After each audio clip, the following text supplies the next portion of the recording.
નમસ્કાર નમસ્કાર નમસ્કાર વેલકમ ટુ પ્રમુખ દર્શન એજ્યુકેશન ચેનલમાં તમારું હાર્દિક સ્વાગત છે। ચાલો સર્વાંગી શિક્ષણના ચેપ્ટર નંબર 10 ની અંદર અને છેલ્લું ચેપ્ટરમાં આપણે મળીએ છીએ અને મારું ફેવરેટ ચેપ્ટર અને તમારું પણ ફેવરેટ હોવું પડે કારણ કે આખા જીવનની અંદર જે 70-80 વર્ષનું આમ તો અલ્પ જીવન ભગવાને આપ્યું છે તો આ જીવનની અંદર સ્થિત પ્રજ્ઞ કોને કહેવાય આ મુદ્દો સમજવો જરૂરી છે કારણ કે આપણે વિદ્યાર્થી છીએ, કોઈક વાલી હશે, કોઈક ધંધાદારી વ્યક્તિ હશે, કોઈક બિઝનેસમેન પણ હોઈ શકે। તો આ દરેકના જીવનની અંદર જેમ કહેવાય ને કે તડકો ને છાંયો આવે, ભરતી ને ઓટ આવે એવી રીતના હોવાનું છે। તો આપણા વિદ્યાર્થી જીવનની અંદર આવા પ્રશ્નો આવવાના છે। બહુ મહેનત કરી હશે છતાં યાદ નહીં રહ્યું હોય, પરીક્ષામાં 90% ધાર્યા છે અને 80% આવી જાય, 25 માર્ક ટેસ્ટની અંદર ધાર્યા છે અને 15 માર્કે આવી જાય, એટલે આવા પ્રશ્નો કાયમ રહેવાના જ છે। તો આ પ્રશ્નોની અંદર આ ચેપ્ટર્સની અંદર અગત્યનું, મહત્વનું અને શ્લોક એટલા બધા આપવામાં આવ્યા છે, છેલ્લે આપણી બધા શ્લોકનો અભ્યાસ કરવાના જ છે કારણ કે એ શ્લોક જરૂરી છે। તેમાંથી આપણે 1-2 શ્લોક લેવાના છે શરૂઆતનો, બાકી તો આની અંદર 10 થી 15 શ્લોક આપ્યા છે। તો આપણે જોઈએ કે શ્રીમદ ભગવદ્ ગીતાના બીજા અધ્યાયની અંદર સ્થિત પ્રજ્ઞના લક્ષણોની વાત કરવામાં આવી છે। હવે લક્ષણો કયા કયા લક્ષણો હોય, આ લક્ષણોને આધારે જ તે કઈ એકવી કે સ્થિત પ્રજ્ઞ તમે બન્યા કે ન બન્યા। તો અર્જુન છે ને શ્રી કૃષ્ણને યુદ્ધ ભૂમિમાં પૂછ્યું કે સ્થિત પ્રજ્ઞ કોને કહેવાય, કેવી રીતે બોલે, એનું વર્તન કેવું હોય, તો એના વિશે તમે મને માહિતી આપો। સ્થિત પ્રજ્ઞ એટલે શું? જેની બુદ્ધિ સ્થિર છે, જેનું મન સ્થિર છે, એને કોઈ પણ પ્રકારનું દુઃખ કે સુખ એ આપણે વધારામાં જોઈશું, પરંતુ આવું પૂછે છે ત્યારે શ્રી કૃષ્ણ અર્જુનને સ્થિત પ્રજ્ઞના લક્ષણો વર્ણવે છે। જે પણ કોઈ મનુષ્યની ગમે તેવી પરિસ્થિતિમાં પોતાની સ્થિરતા ગુમાવતો નથી એને ખરા અર્થની અંદર શું કહેવાય? સ્થિત પ્રજ્ઞ કહેવામાં આવે છે। તો આ એકમની અંદર એક વિદ્વાન છે તથાગતજી, યાદ રાખજો, તથાગતજી આ શાળાની અંદર આવશે અને તેઓ સરસ મજાની એક વાર્તા કરશે, સ્થિત પ્રજ્ઞના લક્ષણો સમજાવશે। તો ચાલો એના વિશે વાત કરતા પૂર્વે આપણે સૌ પ્રથમ બીજા અધ્યાયનો 56મા નંબરનો શ્લોકની આપણે વાત કરીએ અને આ શ્લોક આપણને આવડવો જરૂરી છે કારણ કે જીવનમાં દરેક પરિસ્થિતિની અંદર આ શ્લોક જ્યારે પણ મગજની અંદર હશે ને ત્યારે આ શ્રી કૃષ્ણ ભગવાન આપણનો સાથ આપશે। શું કહે છે? દુઃખેશુનું દિગ્વ મનઃ સુખેશુ વિગત સ્પૃહ વિતરાગ ભય ક્રોધ સ્થિતધિ મૂળિચુચ્યતે, એટલે કે દુઃખોમાં જેનું મન ઉદ્વેગ રહિત એટલે કે ચિંતા વિનાનું છે અને સુખોમાં જેને ઈચ્છા જતી રહે છે તથા જેના રાગ, ભય અને ક્રોધ નાશ પામ્યા છે એવો મુનિ એટલે મનનશીલ જે મનુષ્ય છે એની સ્થિર બુદ્ધિ કહેવામાં આવે છે। જો દુઃખોમાં જેનું મન ચિંતા વિનાનું છે, એને દુઃખમાં કોઈ પણ પ્રકારની ચિંતા થતી નથી, એને સુખમાં જેની ઈચ્છા જતી રહે છે, સુખ પણ એને પ્રાપ્ત થાય ને ત્યારે એટલી બધી ઈચ્છાઓ રાખતા નથી, અને રાગ કયો કે ભય કયો કે ક્રોધ કયો એ બધા જેના નાશ પામ્યા છે, ગમે તેવી પરિસ્થિતિ હોય ને એમાં પણ આ સ્થિર રહે છે। તો આને શું કહેવાય છે? એવા મનનશીલ મનુષ્યને સ્થિર બુદ્ધિ કહેવામાં આવ્યા છે। તો આપણે હવે સ્થિર બુદ્ધિ સીવી કે નથી એનો થોડોક તપાસ કરવાનો છે। સાહેબે એક ફૂલપટ્ટી મારી હોય અને આપણને સાહેબ પ્રત્યે ક્રોધ ચડતો હોય તો સમજી લેવાનું આપણે સ્થિત પ્રજ્ઞ નથી। ઘરે બટેકાનું શાક બનાવ્યું હોય અને એમાં આપણને ક્રોધ આવી જાય અને જેમ તેમ બોલવા મળીએ તો સમજી લેવાનું આપણે સ્થિત પ્રજ્ઞ નથી। જો પ્રશ્ન ખાવાનો કે સાહેબે ફૂલપટ્ટી મારી એનો નથી, પ્રશ્ન ક્યાંનો છે? અહીંયા શ્રી કૃષ્ણ ભગવાન કહે છે સ્થિત પ્રજ્ઞનો। તો સ્થિત પ્રજ્ઞ આપણે બનવાનું છે અને દરેક મનુષ્ય આ બનવું જરૂરી છે, તો જ આપણે સુખેથી જીવન વ્યતીત કરી શકીએ। તો શાળામાં એક અતિથિ આવ્યા છે, એમનું નામ તથાગતજી છે। આચાર્ય સાહેબે એમનું સ્વાગત કર્યું અને એમનો પરિચય આપતા કીધું કે આ તથાગતજી છે ને ભારતીય જ્ઞાન પરંપરાના અભ્યાસી છે અને હું તેમને વાર્તા સંભળાવવા વિનંતી કરીશ। તો હવે આ તથાગતજી રહ્યા એ આખી વાર્તા કરે છે, વાર્તા શાંતિથી સાંભળજો, રામ ભગવાનની જ વાર્તા છે એટલે મજા આવશે અને ખરેખર એમના જીવનમાંથી કેટલું બધું શીખવા મળે છે એ પણ અહીંયા આપણને જોવા મળશે, એક કથા સ્વરૂપે છે। અને આ તમે જુઓ ને 10 ચેપ્ટર આપણે એ રીતે જ કર્યા છે, આપણે ભણાવવાનો પ્રયાસ ઓછો કર્યો છે, અહીંયા સરવાળા બાદબાકી એવું નથી કર્યું કારણ કે જે કન્ટેન્ટ છે ને એના અનુલક્ષીને આપણે વાત કરી છે કે આવી રીતના સમજવું પડે કારણ કે તો જ શાંતિ મળે। મોજીલો કાગડો આપણે લીધો હતો તો એ મોજીલો કાગડાની અંદર તે મોજ કરવી, મોજમાં રહેવું નથી આવતું આવું ભજન કીર્તન ઘણી વખત આપણે સાંભળીએ એ પ્રમાણે જ ગઈકાલે આપણે વાત કરી હતી, એટલે મોજમાં આપણે રહીએ। તો ચાલો તથાગતજી ઊભા થાય છે, શરૂઆત થોડીક પ્રસ્તાવના બાંધે છે કે વાલા બાળકો, ચાલો રામાયણની એક વાર્તા સાંભળીએ, પણ આ વાર્તા હકીકતમાં સાચી છે. રામચરિત માનસની અંદર પણ લખ્યું છે, જે વાલ્મીકી રચિત છે રામાયણ. વાલ્યો લૂંટારો હતો અને વાલ્મીકી ઋષિ બની ગયા છો. એટલે પરિવર્તન થાય, પણ પરિવર્તન ક્યારે થાય કે જ્યારે જીવનની અંદર ધર્મ આવે ત્યારે પરિવર્તન થાય. બાકી લૂંટારાનું કામ તો તમને ખબર છે, પણ એમાં વાલ્મીકી ઋષિ બની જાય છે અને સરસ મજાની આપણને રામાયણની ભેટ આપી. તો અયોધ્યાના રાજા દશરથ, એના 4 પુત્રો, જે આપણને ખબર છે કે રામ, લક્ષ્મણ, ભરત અને શત્રુઘ્ન. હવે થોડોક અહીંયા પરિચય આપવામાં આવ્યો છે. થોડોક પરિચય આપણે જોઈ લેવો પડે, કારણ કે આપણે હિન્દુ હોય અને એમાંય તે જો આપણને ખબર ન પડતી હોય કે રામ કોણ ને એમના ભાઈઓ કેટલા ને એમના માતા પિતાનું નામ શું, તો પાયો જ ન આવડતો હોય તો પછી ઇમારત ક્યારેય તે બની ન શકે. તો રામ, ભરત, લક્ષ્મણ, શત્રુઘ્ન. રામના માતાનું નામ કૌશલ્યા, ભરતના માતા કૈકેયી હતા અને લક્ષ્મણ અને શત્રુઘ્નના માતા સુમિત્રા હતા. એટલે કૌશલ્યા, ત્યારબાદ કૈકેયી અને પછી છે સુમિત્રા. આ 3 રાણી કોના હતા? દશરથ રાજાના હતા. 4 કુમારોમાં સૌથી મોટા તો શ્રીરામ, પોતે અત્યંત પ્રતિભાશાળી. એમના ગુણોનું વર્ણન અહીંયા આપ્યું છે. અત્યંત પ્રતિભાશાળી, મધુરભાષી, નિર્ભિમાની, એટલે કે એમને અભિમાન એમના જીવનમાં નહોતું. પછી ગુસ્સે ન થનારા. અને જોજો આખી રામાયણની અંદર આપણે જોઈએ ને તો ક્યારે કોઈ દિવસ રામ ભગવાન ગુસ્સે નથી થયેલા. હા, ક્યારે ગુસ્સે થયેલા? તો જ્યારે એ દરિયાએ રસ્તો ન આપ્યો ને ત્યારે એક વખત ગુસ્સે થયા હતા, પણ એટલો બધો ગુસ્સો નહોતો, થોડોક હતો, પછી શાંત થઈ ગયા. અને બીજો કે જ્યારે એ વાલી અને સુગ્રી, વાલીને તો રામ ભગવાને એમને મારી નાખ્યો, પરંતુ સુગ્રીવને જ્યારે રાજગાદી મળી અને પછી તો એમાં ને એમાં એ સમય પસાર કરતો, એને જે મિત્રતાનું હતું ને, જે વચન બાંધ્યું રામ ભગવાન સાથે કે હું મદદ કરીશ, એ મદદ એને ન કરી અને ત્યારે થોડાક ગુસ્સે થયા હતા. પણ ગુસ્સે એ નહોત થયા, ત્યારે લક્ષ્મણ ગુસ્સે વધારે થયા હતા, પણ ત્યારે એમને નહોત ગમ્યું.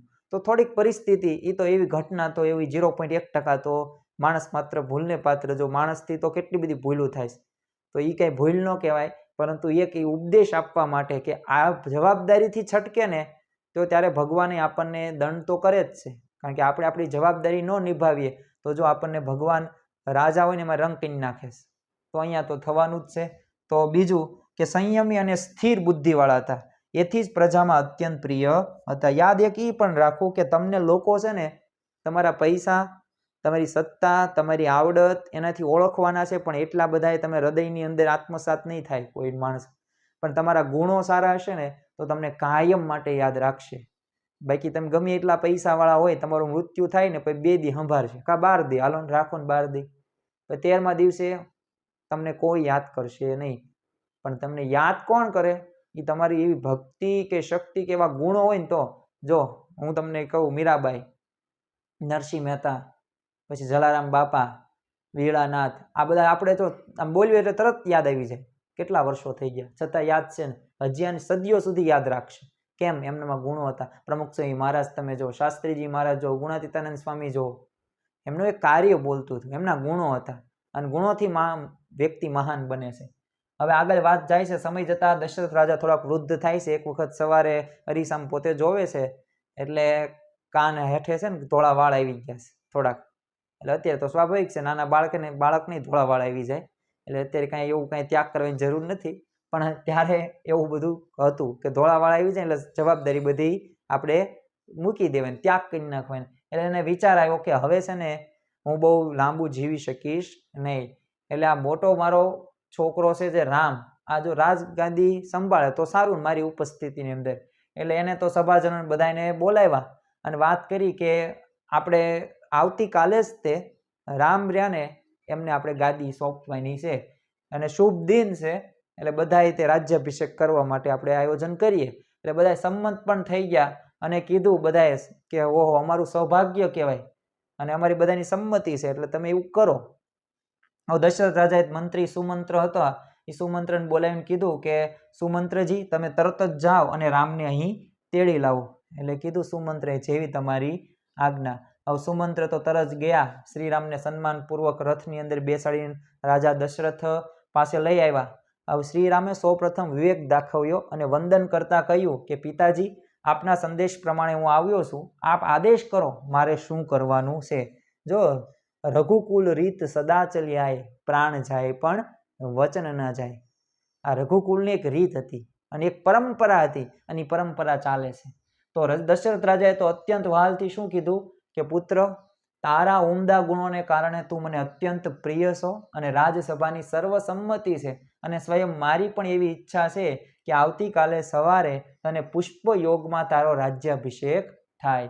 અને શ્રીરામે વંદન કરીને એટલું જ કહ્યું નમ્રતાથી ભાવે કે જેવી આપની આજ્ઞા પિતાજી. હવે આપણને તો આવું પદ મળો ને તો આપણે ઠેકડા મારી અને રાજી થઈ જઈએ, પણ જો સ્થિત પ્રજ્ઞ અહીંયા આપણને રામ ભગવાનમાં જ જોવા મળ્યું. આ સમાચાર તો છે ને અયોધ્યા નગરીમાં પ્રસરી ગયા. ચારે બાજુ પ્રસન્નતાપૂર્વક જો અહીંયા આપણને ચિત્રમ દેખાય છે એમ ઢોલ નગારા શરણાઈ બાળકો નાચે, બધા ગીત ગાવા માંડ્યા અને એટલા બધા ઉત્સાહમાં આવી ગયા. હવે દશરથ રાજાએ તો કુલગુરુ મહર્ષિ હતા વશિષ્ઠ, એમની પાસેથી શ્રીરામના રાજ્યાભિષેકની તૈયારી અંગેની માહિતી જાણી અને પછી વિદાય ત્યાંથી લીધી. હવે દિવસના અંતે છે ને આ રાજા આ શુભ સમાચાર આપવા માટે એ રાણી કૈકેયીના ભવનમાં ગયા છે. હવે કૈકેયીના ભવનમાં તો કોઈ હતું નહીં, એટલે આગળ બીજા દિવસે સવાર પડી ગઈ એટલે મહર્ષિ વશિષ્ઠ સહિત અન્ય લોકો રાજસભામાં બધા એકઠા થઈ ગયા. શા માટે? કે આજે રામની આપણે રાજગાદી છે અને એમને એટલે દશરથની પ્રતીક્ષા કરતા કીધું, પણ છે ને દશરથ રાજા ચિંતામાં હતા, એ આવ્યા નહોતા. એટલે બીજી બાજુ સુમંત્ર ઉતાવળે પગલે શ્રીરામના ભવને પહોંચ્યા અને કીધું કે પ્રિય રામ, મહારાજ દશરથ આપને તત્કાળ મળવા માગે છે. એટલે શ્રીરામ તો સુમંત્રી સાથે રાજભવન પહોંચે છે અને મહારાજ તેમના કક્ષમાં નહોતા એટલે એ કોપ ભવનમાં ગયા. હવે પહેલાના સમયની અંદર આવા કોપ ભવન હતા. કોપ ભવન એટલે શું? રિસાયણા હોય ને, એટલે એને રાજભવનમાં જ રહે પણ ઉપરનો માળ હાવથી ઉપરનો એ કોપ ભવન, એટલે ત્યાં છે ને રિહાયણા હોય ને ન્યાન્યા એ વ્યતીત કરે સમય. એટલે પિતા પાસે પહોંચે છે. દશરથ રાજાની મોઢું અને અવસ્થાનો વિલાપ જોયો એને અને બાજુમાં રાણી કૈકેયી હતી. એનો પહેરવેશ તમને દેખાય એમ છૂટા વાળ હતા, સાધારણ વસ્ત્રો પહેર્યા હતા. એટલે શ્રીરામને જોઈને મહારાજ દશરથ છે ને નિશાસો નાખતા એટલું જ બોલ્યા કે હે રામ. એટલે રામ ભગવાને કીધું કે પિતાજી આપ કેમ વિલાપ કરો છો? એકાએક શું થયું માતા તમને? એટલે ત્યારે દશરથ રાજા કંઈ બોલતા નથી, પરંતુ કૈકેયી બોલે છે કે રામ, તારા પિતાજી વચન પાળવા માગે છે પણ પાળી શકતા નથી એટલે દુઃખી છે. રામ ભગવાને સામે પ્રશ્ન પૂછ્યો કૈકેયીને કે એવા કેવા વચન જે રઘુવંશી રાજા દશરથ ન પાળી શકે? અને ખરેખર આને ચડાવનાર કોઈ હોય ને કૈકેયીને તો આપણને ખબર છે, જેનું નામ આપણે કોઈ રાખતા નથી. કોઈ છોકરીનો જન્મ થાય ને છઠ્ઠીના દિવસે નામકરણ કરવામાં આવે, કોઈ દિવસ તેમ નામ રાખ્યું મંથરા?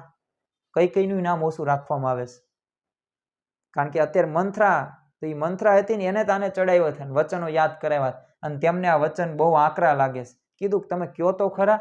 અને ત્યારે કૈકેયીએ રામ ભગવાનને કહે છે, પુત્ર રામ, વર્ષો પહેલા તારા પિતાએ મને પ્રતિજ્ઞાપૂર્વક 2 વચન આપ્યા હતા અને એ એમને આપેલા વચન તું જો પાળવાનો હોય ને તો જ હું તને એના વિશે કહું. એટલે રામ ભગવાને કીધું, મારા પર શ્રદ્ધા રાખો માતા, હું પિતાએ આપેલા વચનોનું પાલન કરીશ. અને ત્યારે કૈકેયી બોલે છે કે વર્ષો પહેલાની વાત છે, ત્યારે દેવ અને દાનવ વચ્ચે સંગ્રામ થયેલો અને મેં ત્યારે દશરથની રાજાની એમની મેં પ્રસન્ન કર્યા હતા. શા માટે? યુદ્ધમાં એમને બચાવ્યા હતા.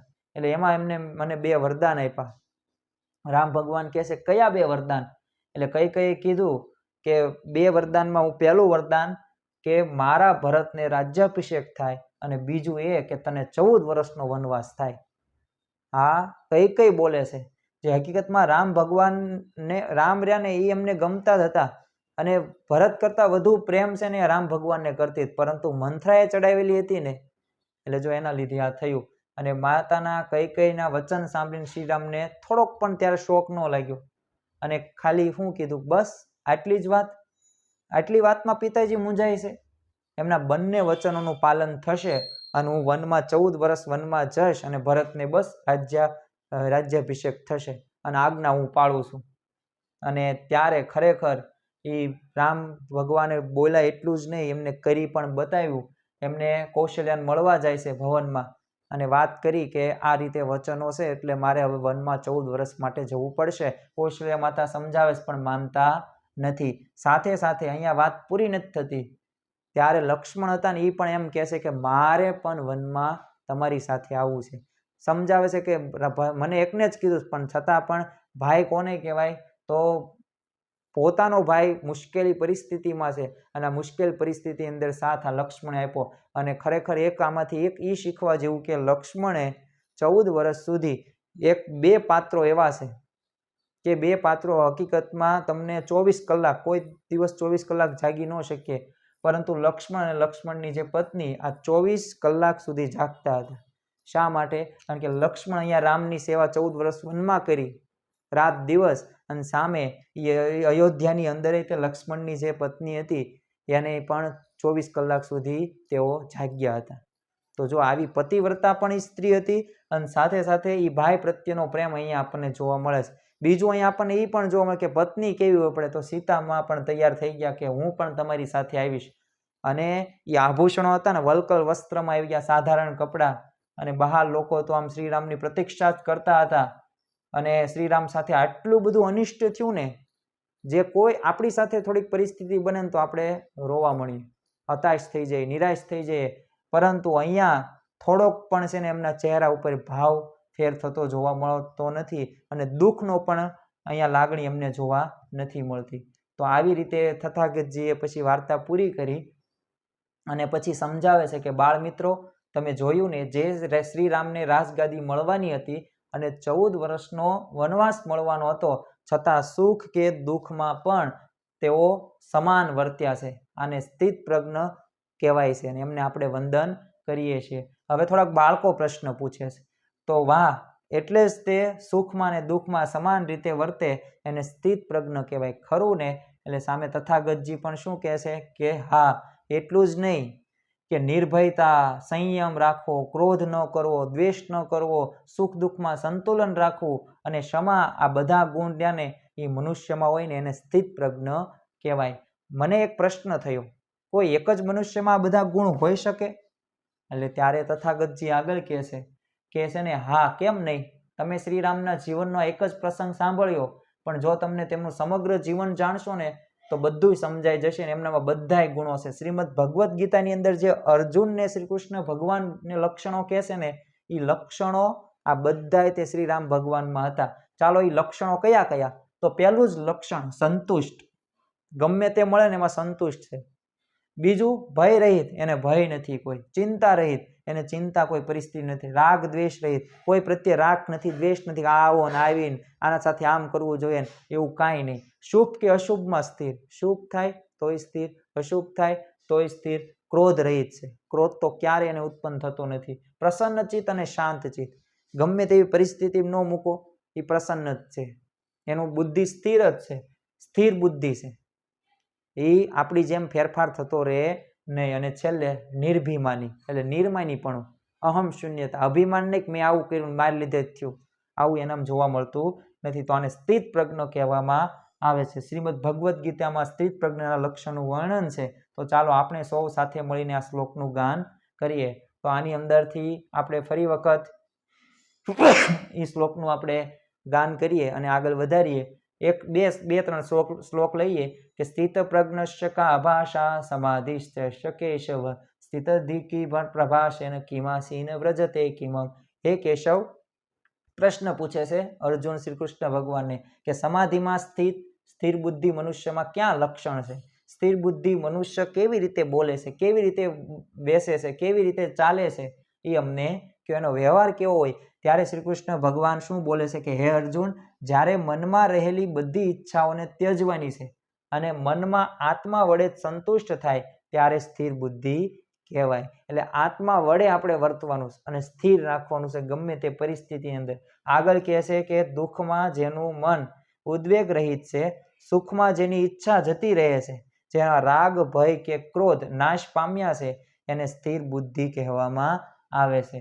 આગળ શ્રી કૃષ્ણ ભગવાન અર્જુનને વધુ વિશેષ માર્ગદર્શન આપે છે કે જે મનુષ્ય સઘળા પદાર્થોમાં સ્નેહ રહિત થયેલા તે શુભ અથવા અશુભને પામી નથી, પ્રસન્ન થતો કે નથી દ્વેષ કરતો, તેની બુદ્ધિ સ્થિર છે. એટલે કે દ્વેષ પ્રત્યે કોઈ વ્યક્તિ આપણને કંઈક વસ્તુ ન આપે અને આપણે એની પ્રત્યે નેગેટિવ દ્રષ્ટિકોણ કરી નાખીએ તો અહીંયા પણ આપણને આ જોવા મળશે. આગળ અને કાચબો અંગોને જેમ સમેટી લે છે, આ મનુષ્ય જ્યારે સઘળા ઇન્દ્રિયોમાં વિષયોમાંથી ઇન્દ્રિયોને ખેંચી લે ને ત્યારે તેની બુદ્ધિ સ્થિર થાય. 5 જ્ઞાનેન્દ્રિયો, 5 કર્મેન્દ્રિયો, 11મું મન, આ બધા વિષયોમાંથી ઇન્દ્રિયો પાછી ખેંચવાની છે.